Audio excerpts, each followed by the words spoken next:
Hey guys, so we finally have a hero talent tree for Shaman. It's been a long time coming, but we finally have it, and it came out a couple days ago. And I was really doomer on it, but after talking to a couple people on this and kind of like going over it in my head, there are some chances that it's not absolutely awful. There are some chances that it might actually be interesting. So I'm glad I took some time to actually think about it, get my thoughts together, talk to some people about it, and now we can jump right in. I will be focusing on this from an elemental shaman perspective because that is my main. I really won't be talking too much about resto. So with that being said, let's go ahead and jump right into it. So I will be going over to the Wowhead post because it's just a little bit more succinct here, and it's easier to keep everything focused in one little area. So starting off, Call of the Ancestors. Primordial Wave calls an ancestor to your side for 6 seconds. Whenever you cast a healing or damaging spell, the ancestor will cast a similar spell. So the real question here is, what is a similar spell?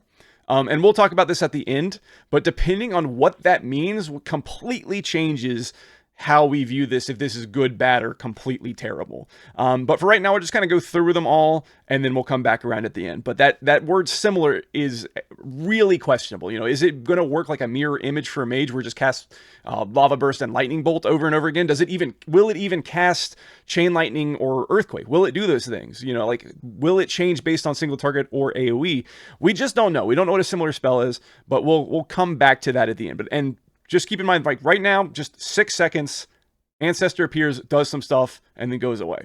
So that's what we got right off the bat. Going down the left side first, we've got a choice node between Latent Wisdom, which your Ancestor spells are 20% more powerful, and then Ancient Fellowship, which is Ancestors have a 15% chance to call another Ancestor when they expire. So this is a question of, is it important for them to be like a little bit more powerful or have a chance to spawn another one? And there's going to be kind of like this theme in a couple of these nodes for these choice nodes of, do you want to get more ancestors or do you want them to be more powerful? And that seems to be the choice. Maybe that will have some impact from a decision making, but most likely that's probably just going to come down to simming it and which one sims better. But we'll talk about that a little bit later as well. The next node, Offering from the Beyond. For Elemental, when an ancestor is called, they reduce the cooldown of Fire Elemental and Storm Elemental by 10 seconds.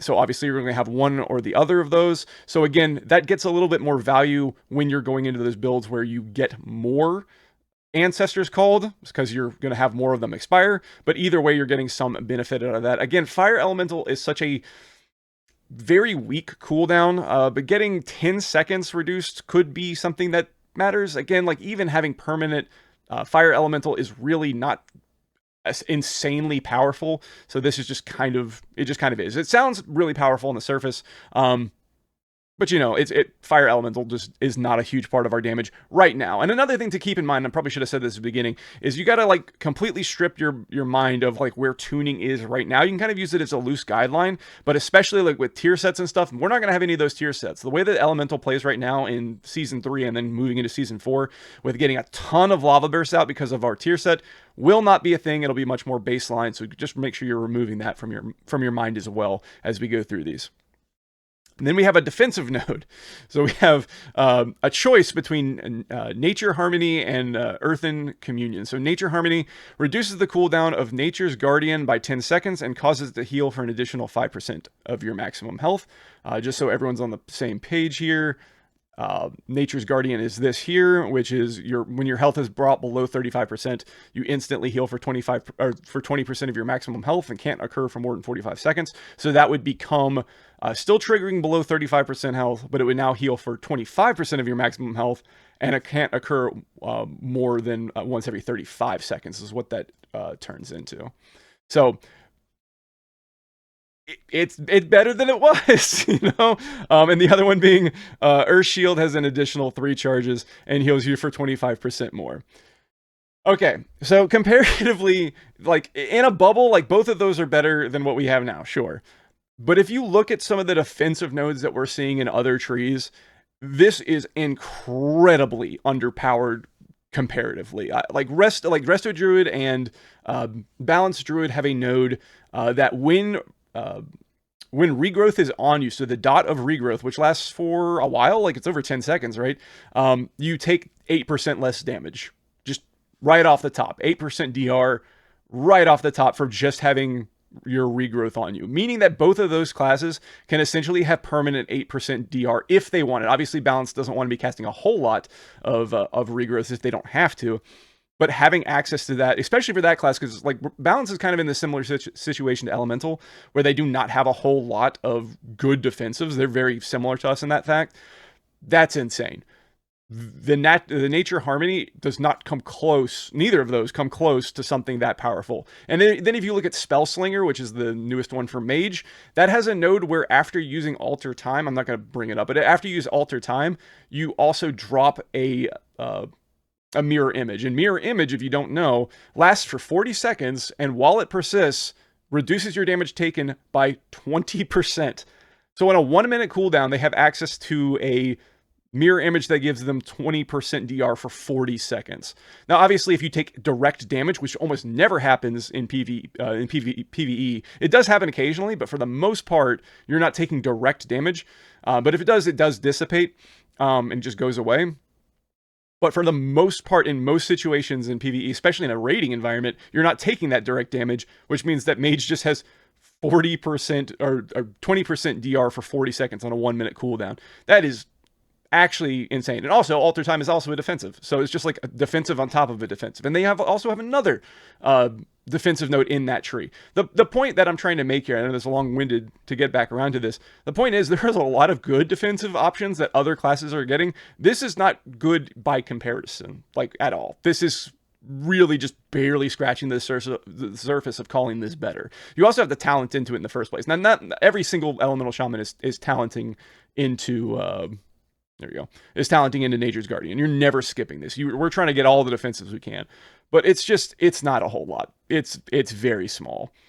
It's better, but it's not great. Like an Earth Shield having 3 additional charges and heals you 25% more. That's very good for Resto. Resto doesn't like having to keep this up. It's a not fun ability that you have to keep up on targets. So having them have 3 additional charges means that you're having to cast Earth Shield less. So it's very nice for Resto. It's just kind of like a quality of life there. They'll probably be taking that in most situations. But for us, these choices are for Elemental. This is really weak comparatively. Unfortunate node there for that to be our only defensive node in this tree, especially compared to the defensive creep that's going on in this game right now. Actually insane. All right, moving on. In the middle row, we have Heed My Call, which is Ancestors last for an additional 2 seconds. And then the other side of that is Routine Communion. Lava Burst has an 8% chance to call an Ancestor. So again, just like we had over here, the choice of them either being more powerful, so lasting longer in this situation, or having a chance to call another Ancestor.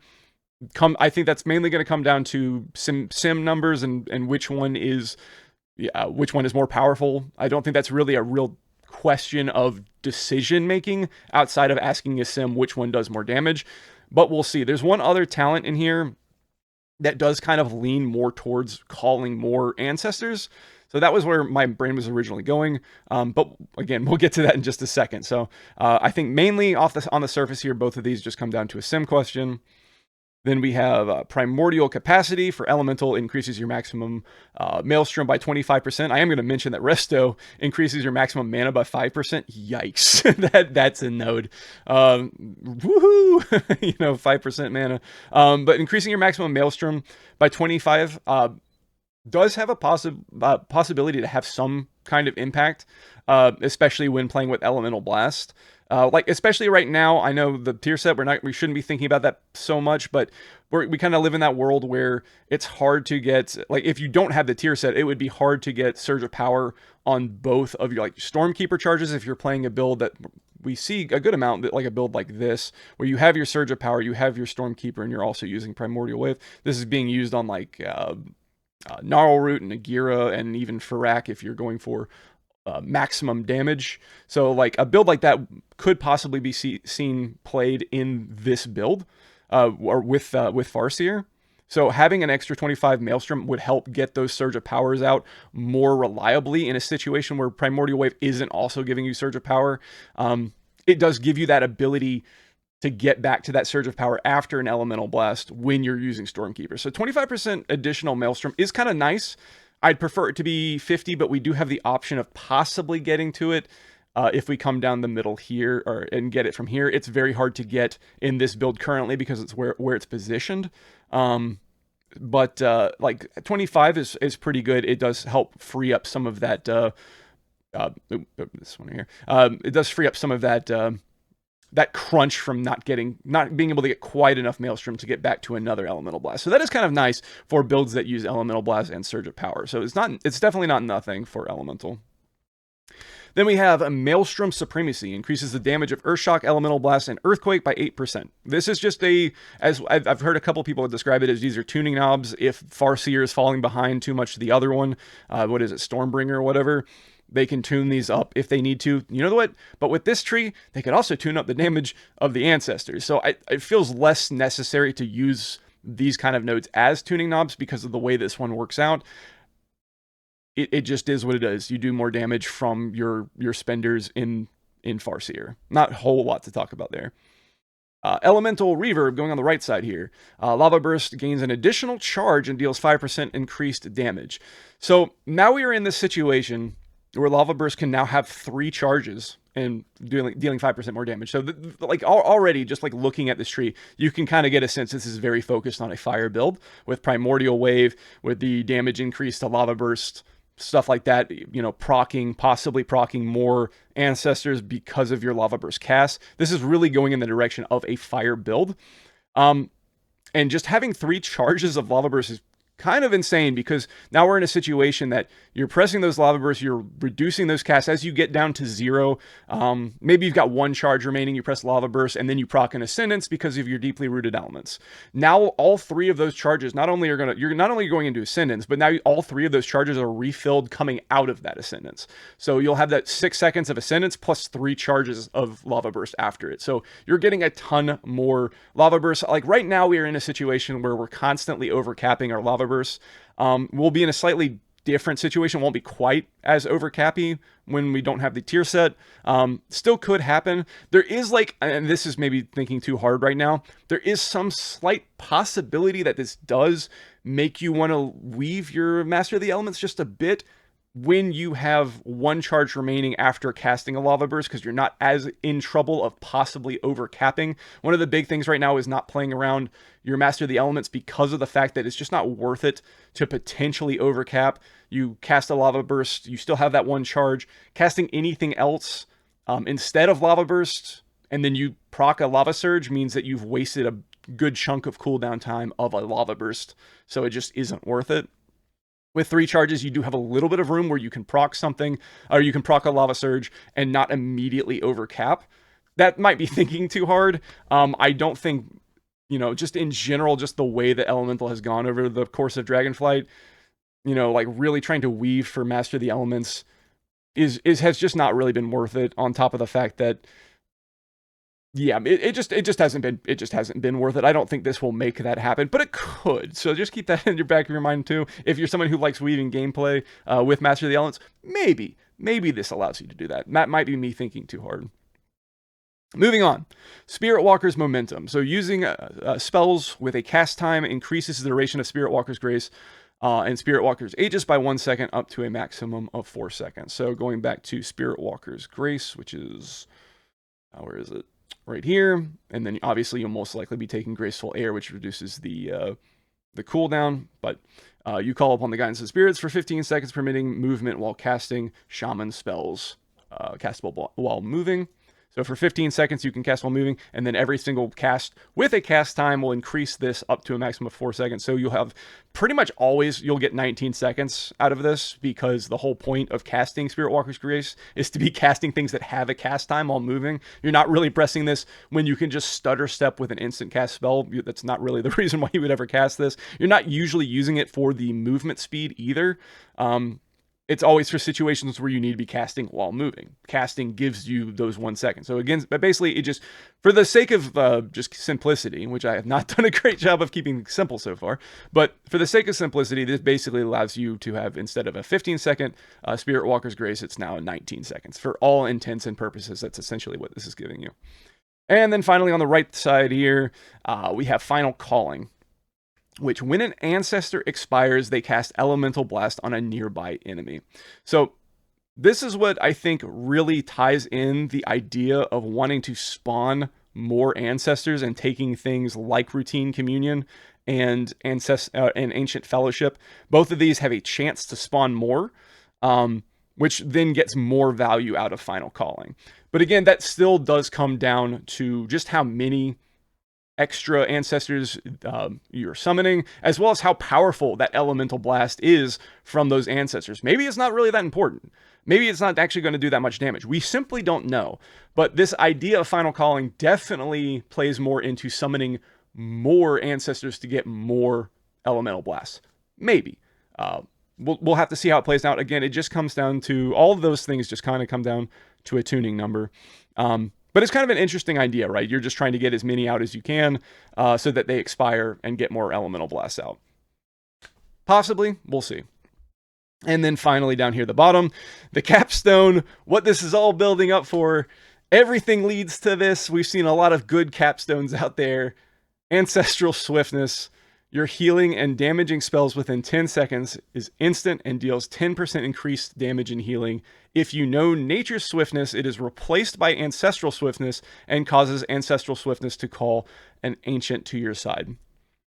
This might be one of the worst, least inspired capstones we've seen from any of the hero talent trees. Like a lot of the good hero talent trees we've seen have had this final capstone be what kind of ties everything in and gives you that big, powerful moment. This doesn't do this. This replaces Nature's Swiftness. So again, getting everyone on the same page here. Nature's Swiftness. I gotta bring this down so you can actually see it. Your next healing or damaging nature spell is instant cast and cost no mana, is on a 1 minute cooldown. That replaces it with Ancestral Swiftness. Just increases that damage by 10% and makes it instant still, and will also call an ancestor your side. It doesn't say it on the Wowhead one, but if we go over here to the actual WoW post, it does say 45 seconds. So it is reducing the cooldown of it by 15 seconds. But overall, it's just really, really underwhelming. I mean, increasing the damage of the next spell, and it does say spell, the next damaging spell, it doesn't have to be nature in this situation, so you could potentially cast it on Lava Burst. You could, mainly, what most people have been doing with Nature Swiftness has been just binding it into Elemental Blast and not thinking about it. That's not really the best way to use it, but I think the majority of Elemental Shamans have probably done that just so they don't have to think about it, and occasionally they get an instant cast Elemental Blast. You should be binding it on a different button, and be using it when you need to move when you're casting Elemental Blast. But, you do you, just so you can get it to be used. In this situation with this new spell, Ancestral Swiftness, you actually want to just bind it straight to Elemental Blast, because you want to be using it on cooldown. You want to be using it on your heaviest hitting attack, which is going to be Elemental Blast if you're using it. I don't even know if this works, because right now, if you have an instant cast spell, it won't work with Ancestral Swiftness, or with Nature Swiftness. So could this even be used on Earthquake if Earthquake is tuned well? I don't even know if you could use it that way. Can you use it on Stormkeeper Lightning Bolts? I don't think you can. It doesn't work like that right now. You can't do that right now, so it's kind of stuck on Elemental Blast. You couldn't even use this on Earthshock because it's instant cast. So it's really limiting on what you can use it on. I feel like this really forces Elemental Blast more, which isn't necessarily a problem to me, but yeah, it seems like the only real way you can use this for Elemental is with Elemental Blast and Lava Burst. That's kind of it. I mean, I don't see a world where they're going to make Ice Fury hit so hard that it's going to be better than those two spells. But you do want to be using this on cooldown now, which now takes away your ability to use Nature's Swiftness as a movement ability, and now it has to be used as a damaging ability, as well as to be able to get that ancestor out, because you're always going to be taking Nature Swiftness so that you can also get that ancestor. Because another big thing, now that we've gone through the whole talent tree, now we can kind of talk about it as a whole now. One thing that you maybe not have noticed right away, unless you've already looked at it a good amount, the only way to guarantee getting these ancestors are through Primordial Wave and Ancestral Swiftness. That is the only way to guarantee them. So both of these are on a baseline 45-second cooldown. Both of them could be reduced. Obviously, if you're playing a Primordial Wave build, you're going to be taking Rolling Magma. I don't think there's a world that exists that you don't, especially with something that kind of revolves around Primordial Wave. So you're going to be taking this. That helps reduce that cooldown. You're going to be taking, oh, you probably won't be taking Flash of Lightning because you're going to be casting so many lava bursts. That's the one thing that you could do to reduce the cooldown of Ancestral Swiftness, I think, if it's considered nature, which I assume it would be. But that one means that this is hard locked at 45 seconds, and then this is somewhere probably, if I had to guess without the tier set, and just having magma, rolling magma, probably around 30-ish seconds, something like that. Probably somewhere in that range, loosely. So you're not getting these very often. I mean, I guess 30 seconds and 45 seconds is kind of often, but you're only getting one. You're only getting one. The only way to spawn more than that is, again, with this routine communion, giving Lava Burst an 8% chance to call one, as well as Ancient Fellowship, giving you a 15% chance to call one when one dissipates. That's not a lot. There was some memes being spread around the Elemental Shaman Discord of like the scene with Aragon charging in with all the ghosts at the end of or at the middle, I guess I should say, the middle of Return of the King. That's not going to happen. At most, you're going to see 3 in a general sense. At most, because you'll get one proccing from the Lava Burst, and then you'll get the one from Primordial Wave and Ancestral Swiftness on the pull. That would be like the most you see. Most of the time, you'll see 1, I think, because after these 2 things desync, and they will desync, because this will have a much shorter or Primordial Wave will have a shorter cooldown than Ancestral Swiftness. You're going to be seeing 1 at a time, most part. Occasionally, you'll see 2 when 1 expires, and then re-summons 1, and then you'll get 1 from the Lava Burst. And again, they only last for 6 seconds, so yeah, they don't last for a whole long time. And again, this is where it really begins to be very important about how these ancestors work. Because if they just work like a mirror image from a mage, where they just copying, here's a Lava Burst, here's another Lava Burst, okay, I've expired, here's an Elemental Blast. If they work like that, then this is extremely boring. This ain't it for me at all. And that's how I read it when I first saw this. So if it works like that, if they just go Lava Burst, oh, I'm expiring, Elemental Blast, and that's it, this is awful. If that's how it works. Now, that's how, like I said, that's how I was approaching it when I first saw this. There is a chance that similar spells means that it's just doing a version of your spell when you do it. So picture that now in the world where it's a little bit more complicated than just doing a Lava Burst or maybe doing an Earthquake or a Chain Lightning and then expiring. What about a world where they do exactly what you're doing? Maybe not exactly, but very similar. So if you have it lined up. So let's take a situation where you're doing a pull and you have everything lined up and you're taking Stormkeeper. So let's say we're using this build here. So we've got Stormkeeper in this build. We've got our Primordial Wave, all that stuff. In this world where it's casting something very similar to what you're casting, you do your pull, maybe you even, well, I guess you would have to still like kind of like wind up here, do an opener, you would cast Primordial Wave, then you would cast Ancestral Swiftness. So you've got 2 ancestors out back to back. You've already cast your Stormkeeper. Now what you're doing is you cast that first, you build up that elemental blast. You do that Elemental Blast, the ancestors cast that Elemental Blast, you use your Stormkeeper Lightning Bolt, they do their Stormkeeper Lightning Bolt, and so forth. So basically, I don't want to get too, I'm not exactly sure how it would work going into the next expansion, but basically you do your kind of like opening burst with Stormkeeper, and they're also doing an opening burst with Stormkeeper. That's kind of cool, because now all of a sudden we have this idea of they're doing what we're doing, and you can kind of get them to do your most powerful spells, because this would also impact how you play around Primordial Wave. You wouldn't want to just necessarily press it, like, you would want to press it on cooldown, but you would want to be thinking about what your Maelstrom is doing right beforehand, because you would want to press Primordial Wave, and very soon afterward, press Elemental Blast to get your copies to also do Elemental Blast as well. If they are kind of mirroring what you are doing in a situation, if you can kind of time these things up to be right when you're doing your like kind of like your mini burst, like Elemental doesn't have like real bursts, but if it has Stormkeeper, if we're in a situation where we can get a lot out of like Earthquake, and we can kind of line these things up, and these things are also kind of mirroring our damage when we want to. So again, we have full control over spawning them with Primordial Wave and Ancestral Swiftness. In those situations where you are, if it is a situation where they are casting similar spells and like actually doing like a Stormkeeper, actually doing like a Earthquake, actually doing intermittent Elemental Blast, like when you cast them outside of just the Final Calling, then all of a sudden these things like Ancestors lasting 2 seconds longer and your Ancestors spells are 20% more powerful, all of a sudden those things matter a whole lot more because you can plan around them.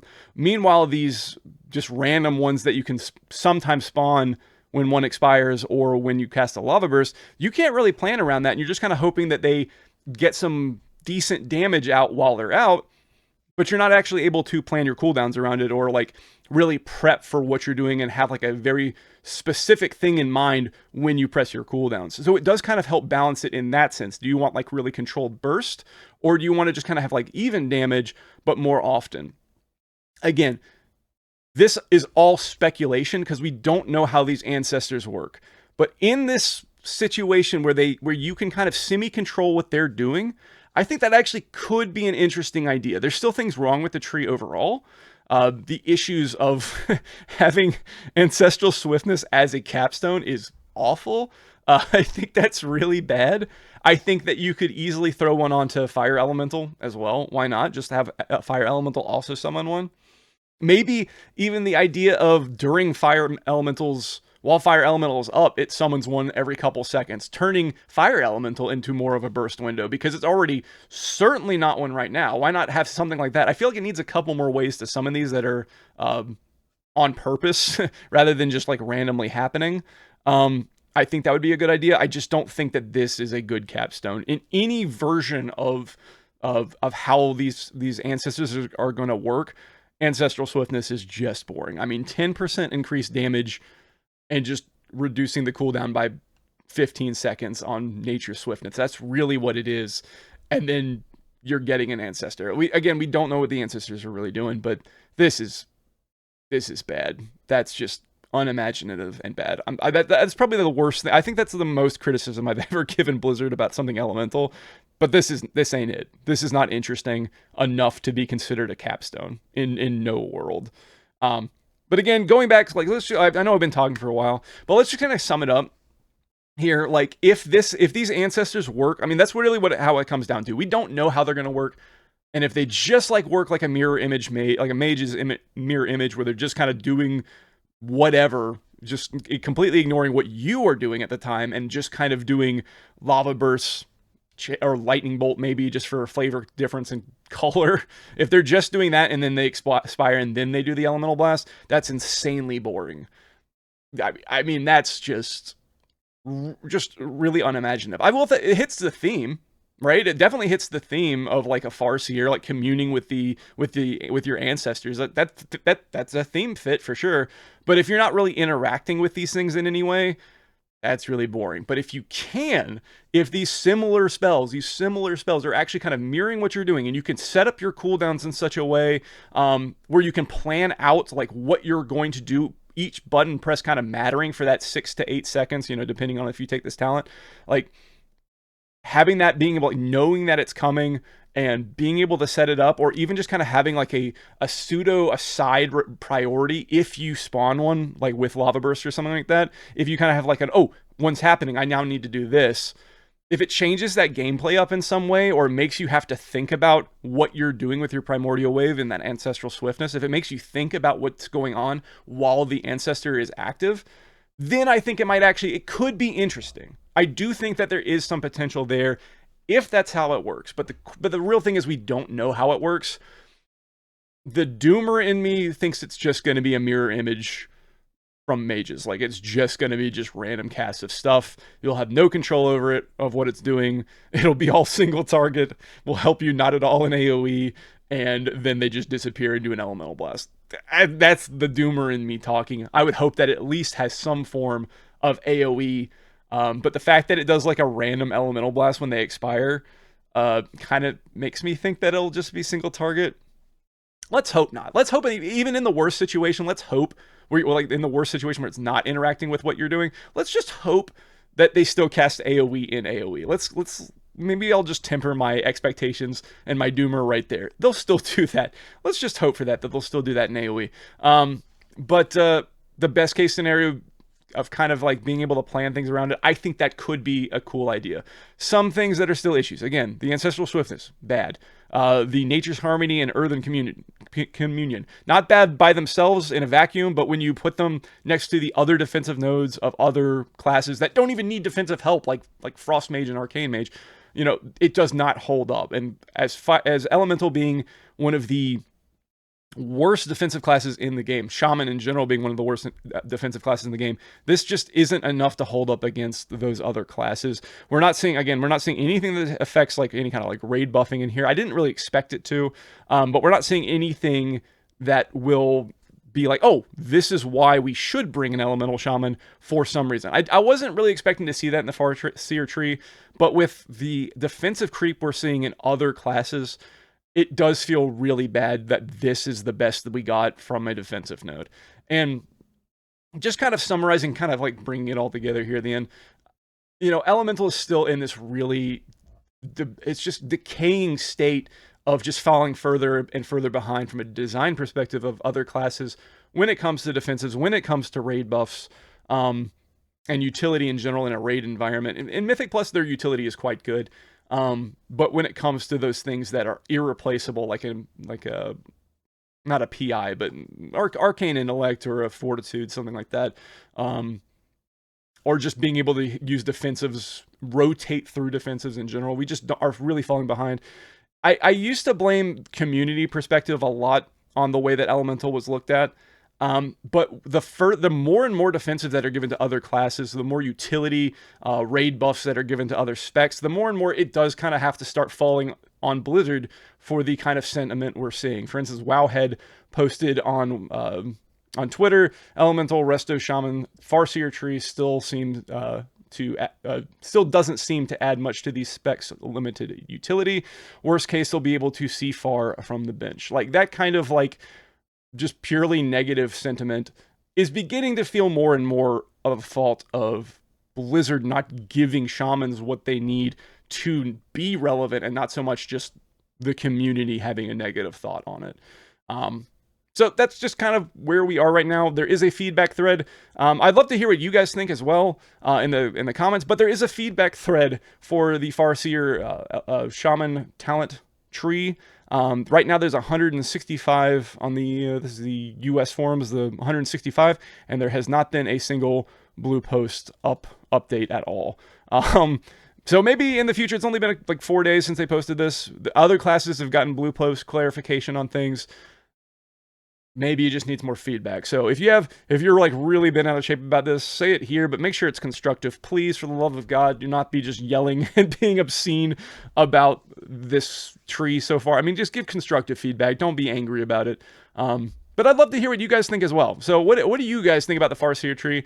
I think has the potential to be okay. I think it needs some, like I said, I think it needs some changes to, like, this doesn't need to be the capstone, better defensive, and I think there needs to just be more ways to summon ancestors in general. Maybe, like I said, a cooldown window around Fire Elemental to feel like Fire Elemental means something, maybe.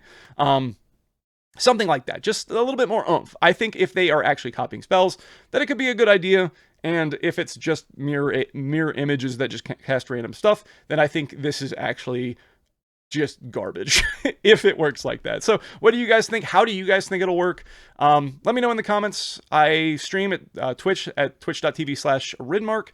If you're interested in live streaming and stuff like that. I'm not streaming a whole lot right this moment, but when things start to pick up again, maybe in season 4, I'll probably be streaming a little bit more. It's kind of a lull period right now for me, but I'll probably pick that up as we move into season 4. And then also I have a Discord if you have any questions for me that you don't want to ask in the comments, or want to be able to reach me just a little bit more directly, as well as keep track of when I go live on Twitch. Other than that, guys, I hope you have a good day, and I will see you in the next video.